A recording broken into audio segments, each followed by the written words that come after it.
lockdown enabled.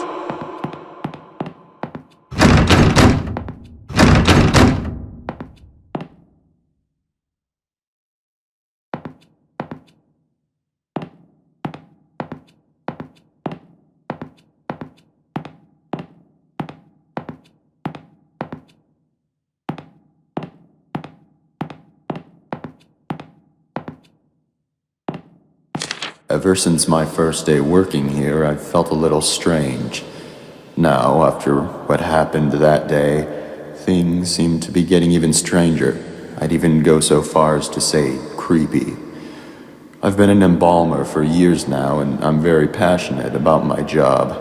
I've always felt comfortable with what I do, so it's pretty unusual that I feel this way.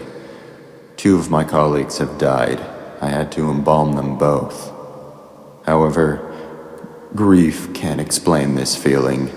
Up until just 4 days ago, I hadn't even known about the history of this funeral home. I already knew that it was ridiculously old, but what I didn't know is that it allegedly harbors some kind of powerful aura which traps and torments the spirits of people who have died in a state of grief or fear, and have at some point been associated with the building in one way or another. These associations apparently include those occurring post-mortem, such as embalmings and funerals.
To make things even weirder, this place has a serious lockdown system. Yesterday was the first time I've ever seen it used, and many of the workers, including myself, were ordered to wait in the family room until the situation was taken care of. No one I've spoken to about it knows why it was done, or at least they won't say. All I know is that these safety glass windows and electronic gates appear to be designed for keeping things in rather than out.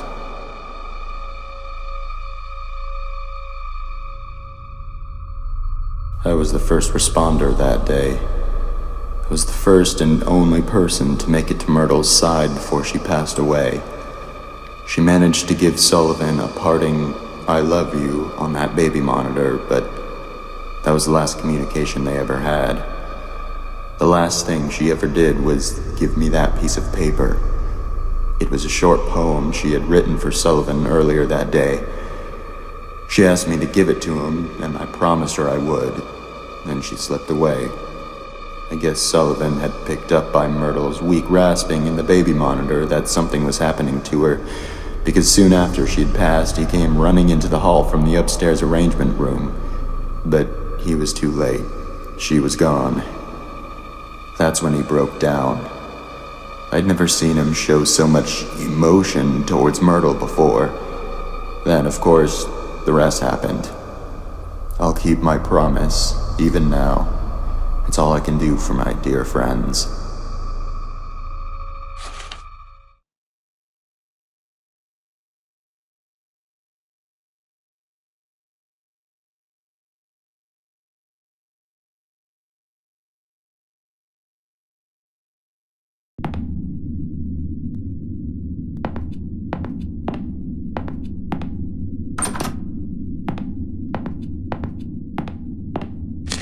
There are a lot of strange things I've seen around this place. For instance, the fireplace that isn't even a real fireplace.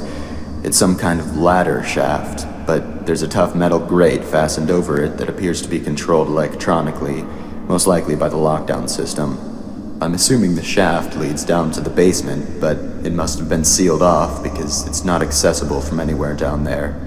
Another thing I've started wondering about is a metal handle that's been sitting on Michael's desk for about a month now. I asked about it once out of curiosity, but he avoided giving me a direct answer. He told me it broke off of something.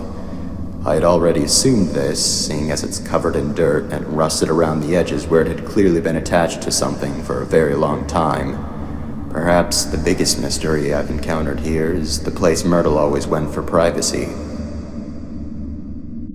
She was often depressed, so she was always going into the downstairs hall on her way to wherever it was she went to be alone. However, she seemed to vanish. The only place she could have gone from that hallway is down into the basement, but I went down there one day to ask her something and I couldn't find her. I'm wondering if there's a secret room somewhere down there. After all, I did learn from Michael that this building is from the 1600s, long before it was ever a funeral home. Buildings as old as this one sometimes have quite a few secret areas.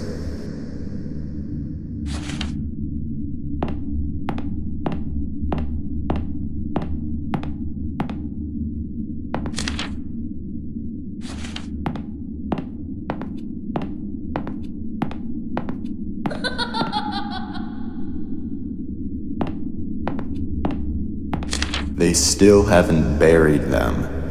Sullivan has been lying in his coffin now for 2 days, and Myrtle for 3. Because Conrad refused to touch Myrtle's coffin after her funeral, it had to be put aside so Sullivan could have his. Conrad still simply doesn't want to have anything to do with the burial of either of them, even if all he's doing is preparing a future grave without actually touching the coffins. I'm starting to wonder if he had some type of unpleasant encounter with Myrtle and Sullivan's coffins, or he heard some absurd rumor about their corpses. What's sad is that Myrtle and Sullivan don't have relatives who care enough about their burials to actually do something about this. Michael was embarrassed to have to tell all the relatives and friends that the actual burials couldn't be held yet. Even so, none of them objected. Maybe they just didn't see a point in doing so, considering the person they would be doing it for is already gone. I don't know. As far as feeling nervous around coffins, I do get a strange vibe now in the visitation room. The atmosphere in there is starting to feel different. The air feels heavier, a little bit oppressive even. It seems to be more noticeable today than it was yesterday. I'm not quite sure if I believe in ghosts or not, but it seems to fit what I've heard before about locations having uncomfortable negative energy due to evil or extremely upset spirits. Maybe it's just normal stuffy air. There aren't any windows in there, and it is the middle of summer.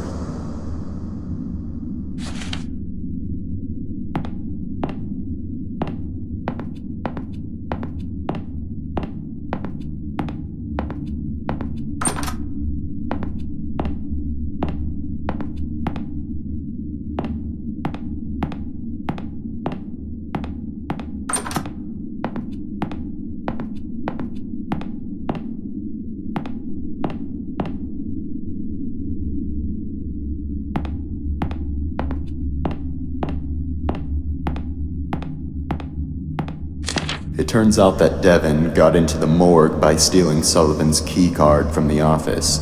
Mrs. Raines had been in there and forgot to lock it when she left. Nobody knows exactly how the kid figured out the passcode, but considering what a flake his mother is, that's probably just something else she inadvertently compromised. They're burying Sullivan with a few of his belongings from the funeral home. I guess because he had worked here for so long and was so loyal to his job. Michael revealed that one of those belongings is Sullivan's key card. Of course, they would need to deactivate it from the system to avoid any breaches and the chance that it was stolen, but then again, Mrs. Raines would be the one who would do that. I discovered earlier today that Devon had stolen the system lock override key as well and hidden it somewhere in the building. This has got to be the most troublesome, ill-behaved kid I have ever encountered.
Those attending the funeral service for Sullivan James, please gather in the visitation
Sullivan James was blind as a bat.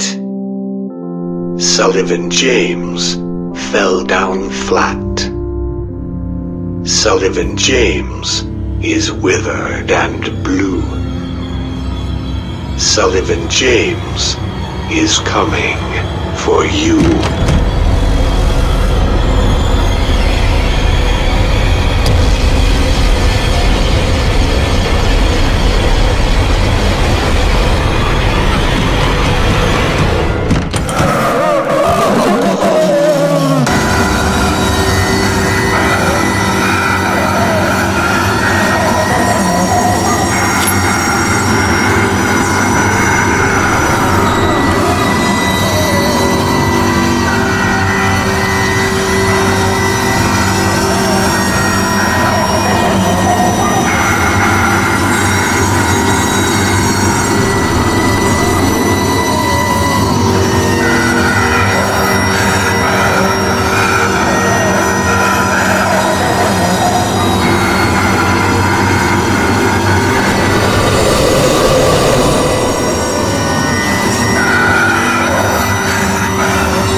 Everyone here is dead. They've all been killed. Ghosts in this house are not like ghosts in other houses. If they're looking for something specific, their corpses actually get up. Someone threw the lockdown switch and I can't get out. I finally found the override key, but I'm not sure exactly where the switch is. Although I might have an idea. I remember overhearing a conversation Michael was having a few months ago about something which was located underground. I'm confused as to whether or not this underground location is the main basement where Myrtle's coffin is. I went down there a while ago and looked around, but it appears to be mostly a storage space. Maybe I missed it. The basement is extremely dark, even with a flashlight. Maybe I need to go search again more thoroughly. I need to find the switch. My very life depends on it, as do the lives of many future wanderers if this doesn't stop. One of the most unsettling things about this funeral home is that after a while, you start to feel as though it's hanging by a thread and on the verge of collapsing, prevented only by the mysterious force that fills the building. It's such a strange feeling. Maybe I'm not the same skeptic I was before working here. But where is that damn switch? In the deepest part of the house.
No.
This is it.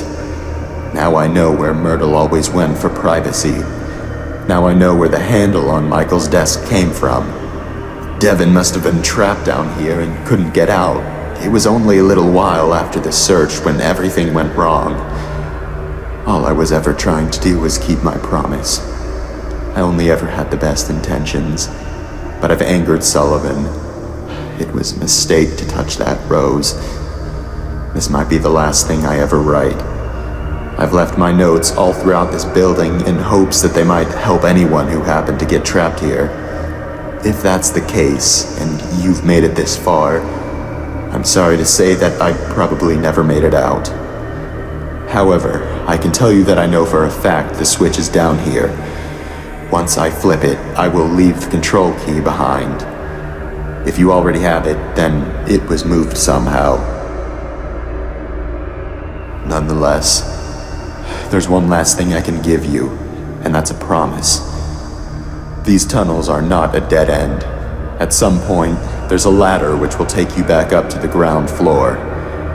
I don't know how far down it is, but I know that it's there.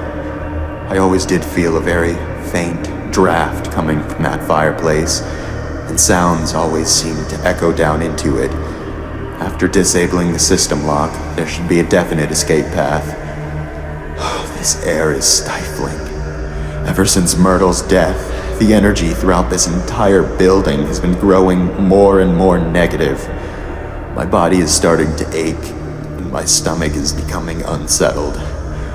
Now I'm getting dizzy. This house has been collecting souls for so many years. It needs to be stopped. It needs to be torn down. If I never make it out, I'll just be one more soul it's claimed. I Guess I do believe in ghosts after all.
The baby I've been calling my own. Oh, me, oh, my.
terrified. You won't do this, you won't do that, now what's on your mind?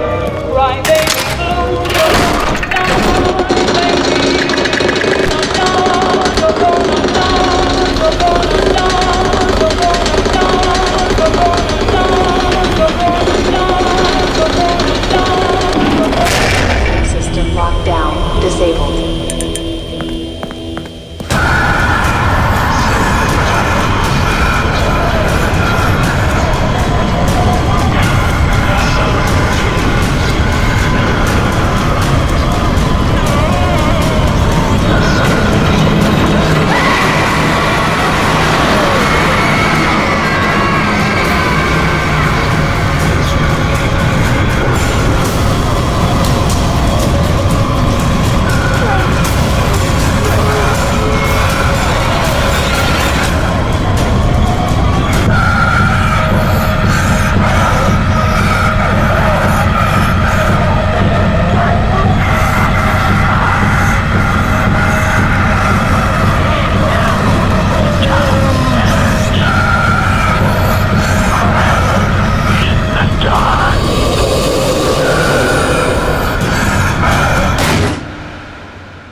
You're here.